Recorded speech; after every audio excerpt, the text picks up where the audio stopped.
Today, I'm going to discuss something very special, which is mainly my evolution as an investor and why I decided to quit value investing. I don't really quit value investing, but I kind of modified the old traditional Benjamin Graham and Warren Buffett and Seth Klarman kind of strategy around value investing, and I turned it into my own strategy in two different parts and with everything I learned. And I believe it's a better strategy for the modern age whenever you have a lot of value traps that exist in the stock market. So if you're a value investor or if you're a value investor enthusiast, if you love Benjamin Graham, you love Warren Buffett, you love buying cheap stocks with a low PE ratios, stocks at 52-week lows, if you've ever lost money with what we call value traps, I think you're going to benefit a lot from this video and you're not going to repeat some of the mistakes I made. So I'm going to talk about the value investing strategy, some of the flaws within the strategy, and then I'm going to explain my current strategy,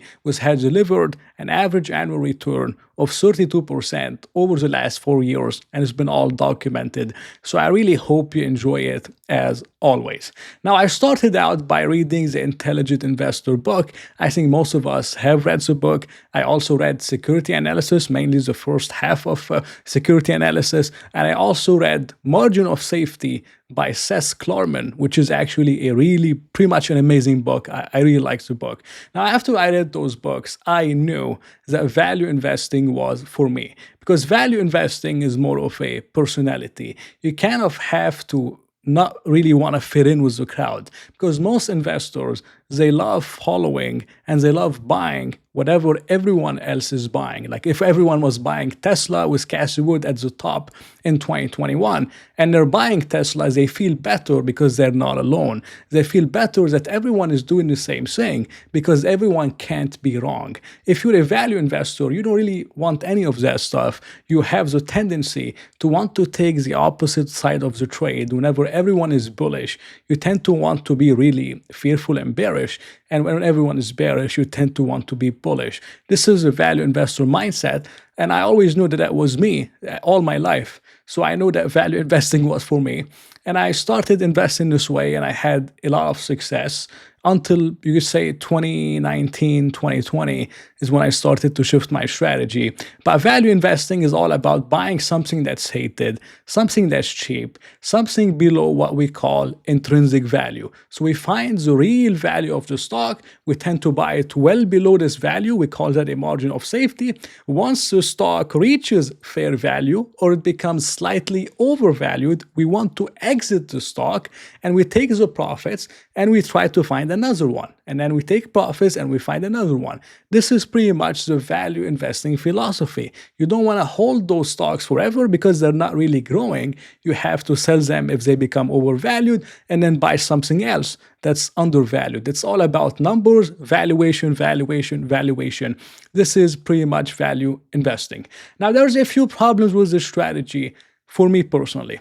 The first one is taxes. So after your account grows a little bit in size, like what I experienced in 2018, 2019, you tend to think about taxes a little bit. I don't let taxes influence my strategy. For example, let's say I held a stock and it went up 500% in a week and it became extremely, extremely overvalued. I'm not going to say, no, I'm not selling it because I don't want to pay taxes. I'm going to sell the stock in the same second, I'm not going to let taxes affect me in this way. But as an overall strategy, I thought about it a little bit more. I'm like, there has to be something a little bit better. And if you're entering and exiting stocks every 3, 6, 9, 10, 11 months, you're paying short-term capital gains. And it's not really the most efficient, tax-efficient way to invest. And over time, those kind of things, they tend to add up. So I was thinking of a more of a, you could say, tax-efficient way of doing it. The second one is finding another investment. So after you buy a stock below intrinsic value, it gets to intrinsic value, you sell it, then you have to find another one. And maybe you can't really find another one. But the worst part about it is you put in all this work, all this research, reading the annual report, income statement, balance sheet, listening to the earnings call, listening to all those events and the investors day and everything, all the work you put in, just to hold the stock for 6 months and sell it once it becomes overvalued, and then you have to do it all over again. So it's not really the most tax efficient way to invest, but it's also not the most time efficient way to invest. Because if you're buying a good company that's growing, that you want to hold forever, you only have to do the work once. You don't have to do it every 3 months. You do the work once. You put in the heavy work just one time, and then you have to keep up with the stock, listen to the earnings call every quarter, the annual report when it comes out, a few things here and there, but it's nothing crazy. And it's much more time efficient and tax efficient to not really be doing as a traditional way of value investing in general. And the third one, which is a very important one, the most important one, is value traps. So I personally had a lot of success buying stocks that are cheap. It's cheap meaning with a low PE ratio, sometimes below tangible book value per share or below what we call liquidation value. And I've had good success doing it up until 2018, 2019, 2020. This is when I started falling into some value traps. And other investors have actually kind of experienced the same thing. I believe because the market started to become more expensive, it kind of became a little bit more efficient. I'm not saying the market is efficient. Meta was trading at like 11 times earnings in 2023, and Google went to 15 times like 2 years ago. I'm not saying the market is efficient, but I'm saying it became more and more kind of efficient over time, and you have way more retail investors. For example, in 2018, Apple used to trade at 13 times earnings and Google was at 15 times. Now you can't even dream of buying those stocks for 12 or 13 times again. So the whole market became more and more expensive, and anything that's obviously cheap, meaning low PE ratio, high free cash flow yield, not all the time, but most of the time, is somewhat of a value trap. Now, I've had better success recently finding those stocks outside the United States. Mohnish Pabrai is doing the same thing. Lilu is doing the same thing. I'm personally finding stocks in Europe. I found a stock exchange stock at 16 times cash flow in Europe, but SPGI is trading at 35, 40 times cash flow. So outside the United States, there's way more inefficiencies than in the United States when you have 58% of the population invested in stocks. But most of the stocks that you're gonna buy that look cheap, making 52-week lows, undervalued, low PE ratio, are mostly gonna be value traps. Not all the time, but most of the time. But then I kind of wanted to expand my knowledge a little bit further, and I read a book called 100 Baggers by Christopher Mayers.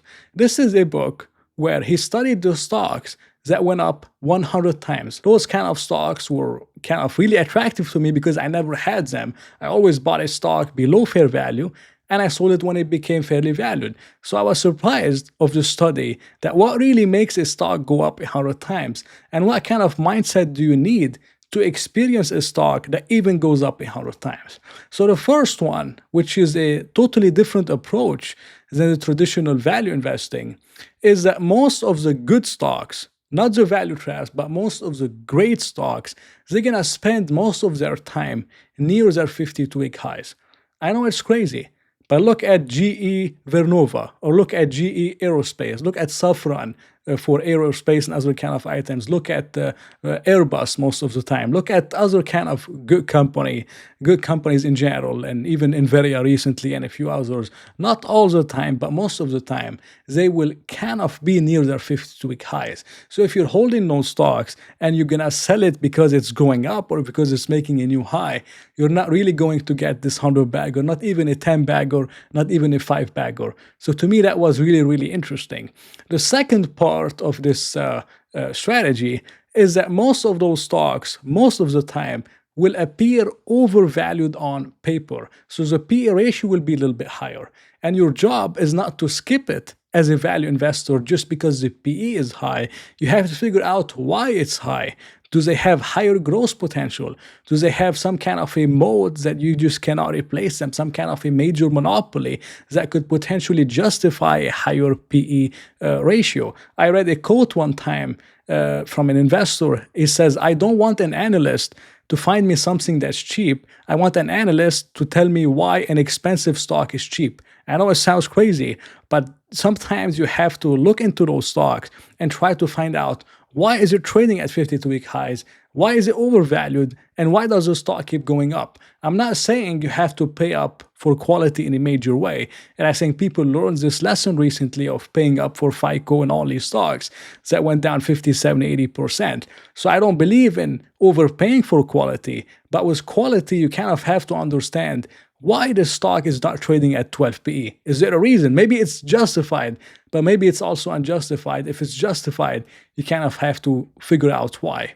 Now, the third component of this 100 baggers study is most of those stocks have something called the twin engine. So the twin engine is earnings growth, which is really important, but also a multiple expansion. And if you can find a stock that's growing and also trading at a low multiple, you really found something crazy, because most of those stocks didn't only go up 10 or 100 times because earnings grew up so much, but also because they got a multiple expansion over time. And it was important not to trim the stock as it got a multiple expansion, because the market was rewarding it for consistency and it was rewarding it for growing on a consistent basis. That's, again, a completely different mindset from value investing. Now, the fourth one, which also is completely different, is most of them had no dividends.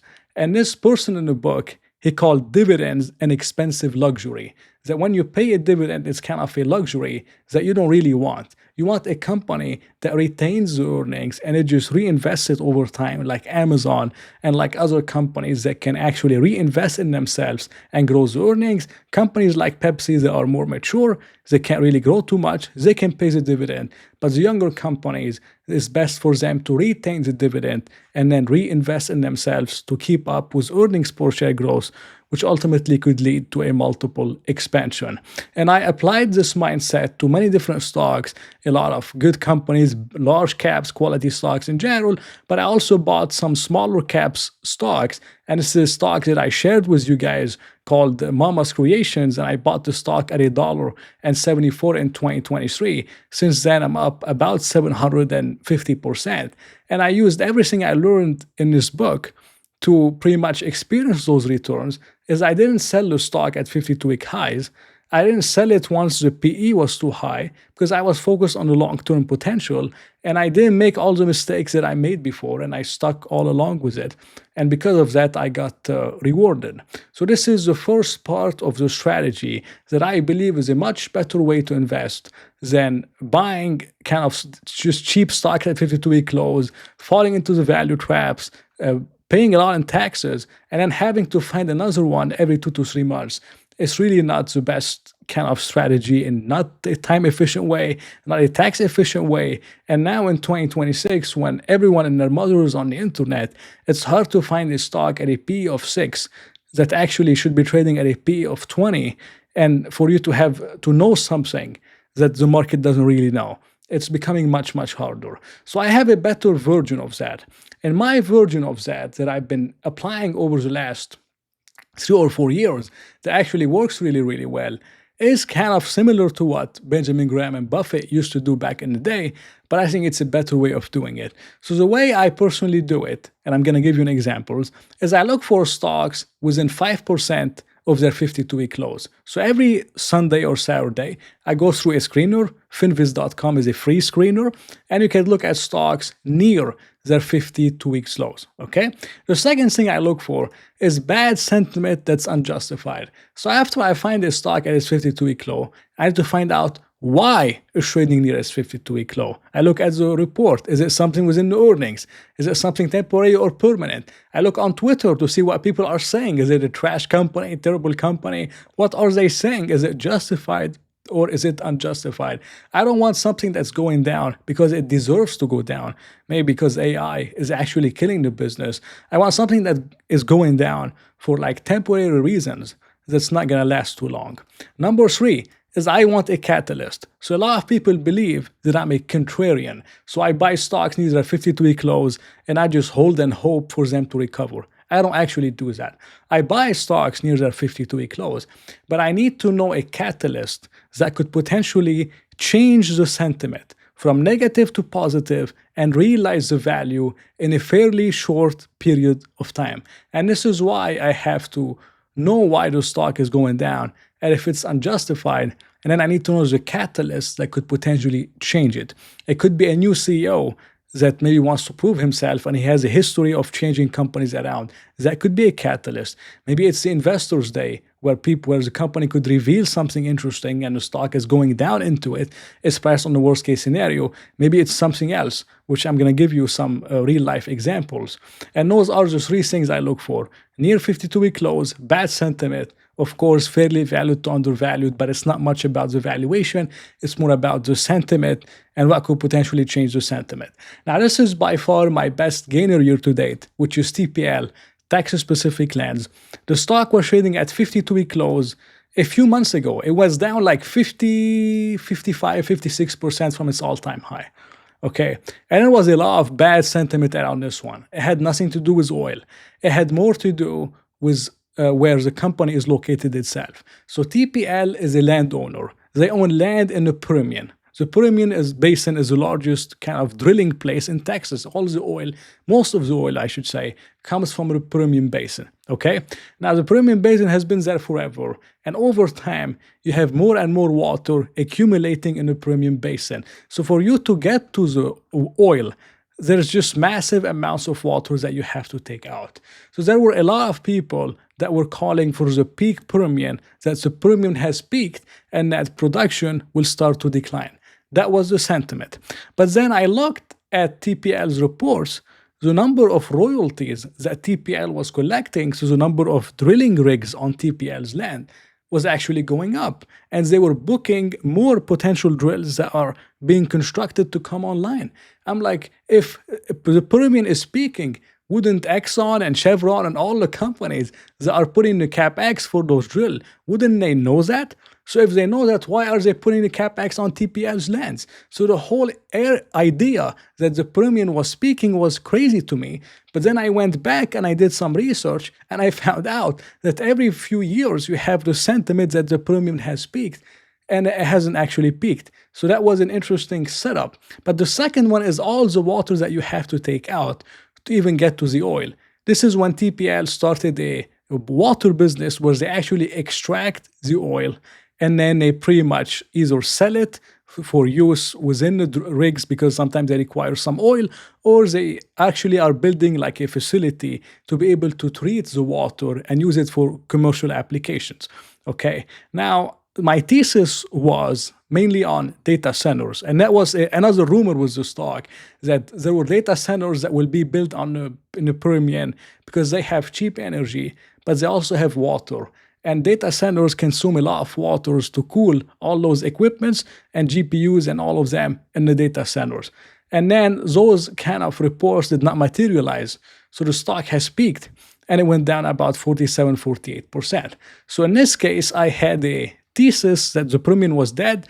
That was, I believe, misunderstood. I had a decent valuation and I had a potential catalyst that, ultimately speaking, the biggest problem for data center operators isn't just energy, but it's also water. So then the CEO of Google, or the ex-CEO of Google, Eric Schmidt, he announced that he's going to be building data centers on TPL's lands. And the stock took off about 78, 79% year to date. And I bought the stock and I made 78%. So that was a thesis where it was at 52-week close. The thesis did not materialize. It's one of the highest quality companies in the world. But you also had two catalysts where oil could potentially go up at $55 a barrel. That's kind of a historical bottom. Most break-evens are around $55 a barrel. But you also had the potential of more data centers being built because they have an abundance of water and they also have cheap energy. Now, right now, I'm seeing the airlines as an example. Maybe not American Airlines, but most airline companies are going down because jet fuel prices are going up. Now, how long is that going to last? I don't believe that war is going to last forever. And after the war ends and those sanctions are lifted, it's going to be extremely kind of bearish for oil. And I believe oil could potentially head much, much lower. Now, those kind of stocks are acting like jet fuel is going to be high forever. So you have a lot of the airline manufacturers, engine for airline manufacturers, airline stocks in general, airport operators that are going down because the market believes that that's going to last forever. And if you believe it's not going to last forever, that could be a similar setup where you're buying those stocks for a very low price. Some of them are actually good long-term investments.